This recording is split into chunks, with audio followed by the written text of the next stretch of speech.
धन्य हैं वो जो शोक करते हैं क्योंकि वो शांति को पाएंगे। जीसस ने पहाड़ पर यह शब्द बोला दूसरा, ब्लेस्ड हैं वो, खुश हैं वो, आशीषित हैं वो जो शोक करते हैं, जो दुख मनाते हैं क्योंकि वो शांति को पाएंगे। किस चीज का दुख मनाए?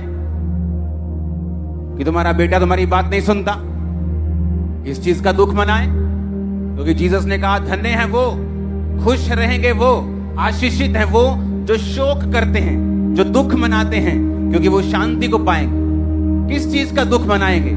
कि आपका हस्बैंड आपकी बात को नहीं सुनता? किस चीज का दुख मनाएंगे? आपके पास पैसा नहीं है?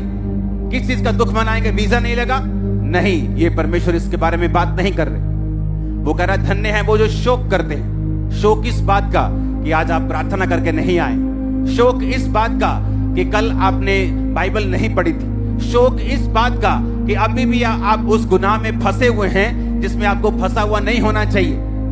बाइबल कहती है धन्य हैं वो जो शोक करते हैं वो शांति को पाएंगे। एक बंदा पापी चर्च में आके अपने मुंह को ऊपर भी नहीं उठाता और छाती पीट पीट कर बोलता है, हे खुदावंद मुझ पापी के ऊपर दया कर। शोक करता है वो अपनी आत्मिक जिंदगी के लिए, उस शॉर्टनेस के लिए, उस कमी के लिए जो आत्मिक जिंदगी में एंटर कर चुकी, उस चीज का वो शोक मनाता है कि मैं वो नहीं कर पा रहा हूं जो मुझे करना चाहिए। जीसस ने कहा अगर तुम इस चीज का शोक मनाओ तुम शांति को पाओ। और जब जीसस क्राइस्ट शांति देते हैं, आपके आसपास बवंडर चल रहे हो, आप शांति में हो। स्ट्रेस आ गया, इकोनॉमिक ऑपरेशन, डिप्रेशन आ गया, आप फ्री रहेंगे, आप शांति में रहेंगे।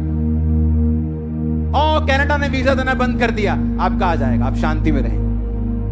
नहीं आएगा तो यूएसए वाले दे देंगे, उससे अच्छी कंट्री में चले जाएगा, डोंट वरी। क्योंकि धन्य हैं वो जो शोक करते हैं। दाऊद से गलती हुई और शाऊल से भी। इवन मुझे तो ऐसा लगता है कि शाऊल की गलती जो थी वो दाऊद से थोड़ी कम थी, लेकिन शाऊल मारा गया और दाऊद बचाया गया। रीजन क्योंकि शाऊल ने शोक नहीं किया। पाप करने के बावजूद भी, गिरने के बावजूद भी उसने शमूएल नबी को बोला कि मेरे साथ पहाड़ से नीचे चल।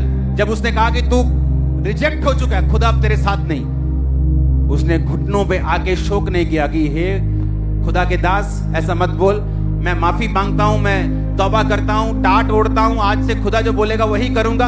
और ऐसा कितनी बार बाइबल में हुआ है कि लोगों ने टाट ओढ़ा है और माफी मांगी और खुदा ने अपने इरादे को चेंज करके उन्हें फिर से ब्लेस किया है। लेकिन उसने क्या कहा? कहता ठीक है जो तूने बोला ऐसा हो, कोई बात नहीं, लेकिन नीचे मेरे साथ चल। क्योंकि नीचे लोग हैं तो वो लोग ये ना सोचे कि परमेश्वर मुझसे नाराज है। पॉलिटिकली करेक्ट होना चाहता था और स्पिरिचुअली इनकरेक्ट हो गए। पॉलिटिक्स से बच के रहो, लोगों को खुश करने के चक्कर में मत पड़ो।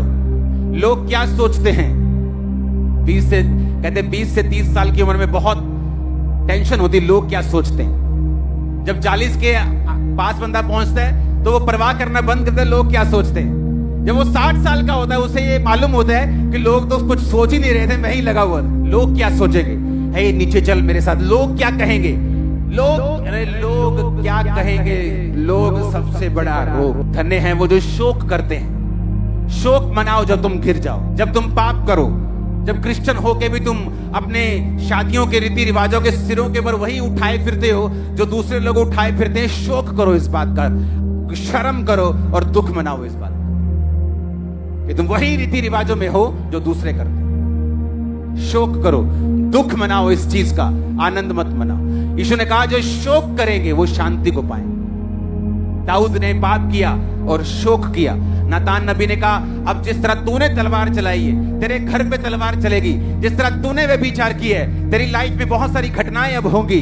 तो उसने कहा मैं मानता हूं, मुझे माफ कर, खुदा अपनी आत्मा को मुझसे अलग न कर, मुझे फिर से अपना उद्धार का आत्मा देके संभाल, मुझे स्थिर आत्मा फिर से दे, मेरी हड्डियों को ताकि चैन मिल जाए, अपनी आत्मा को मुझसे अलग मत कर। शोक करता रहा और धन्य है वो जो शोक करते हैं शांति को पाए। किस बात का शोक? कि अब आप रोजे नहीं रखते। किस बात का शोक? क्योंकि आप अब चर्च में एक संडे छोड़ के आते हैं क्योंकि आपके पास किराया नहीं। और जब वही डॉक्टर बोल दे कि भाई साहब आपका पित्ता भी निकालना पड़ेगा, मर जाओगे, तो 20-30 हजार का इंतजाम कैसे 2 मिनट में तुम करते हो, देखो फिर। लेकिन हमें शोक नहीं। पहले जब ब्लेसिंग नहीं थी तो चर्च में सुबह 8 बजे आके बैठ जाते थे। अब जब परमेश्वर ने सब कुछ दे दिया तो आप 12 बजे चर्च में आते हैं। तुम्हें शोक मनाना चाहिए। आत्मिक चीजें ना कर पाने का शोक, प्रेयर ना कर पाने का दुख, रोजे ना रख पाने का दुख, संगति अटेंड ना कर पाने का दुख, मेंटेन खुदा की उस जिंदगी को जो आपको दी थी ना कर पाने का दुख। कहता मनाओ इस दुख को अगर शांति चाहते हो तो। पर तुम दुखी हो, तुम्हारा वीजा नहीं लगा। तुम दुखी नहीं हो कि तुम्हारी प्रार्थना पहले जैसी नहीं रही। एक भेड़ जब गड्ढे में गिर जाती है तो वो तब तक बाहर आने का यत्न करती है जब तक वो मर नहीं जाती। जब तक मर नहीं जाती तब तक बाहर आने का यत्न करती रहती है। अगर तुम खुदा की भेड़ हो, जब तक बाहर नहीं आ जाते अपने पाप से, आप यत्न नहीं छोड़ते, आप दुख मनाना नहीं छोड़ते, आप दिल में शोकित होते हैं।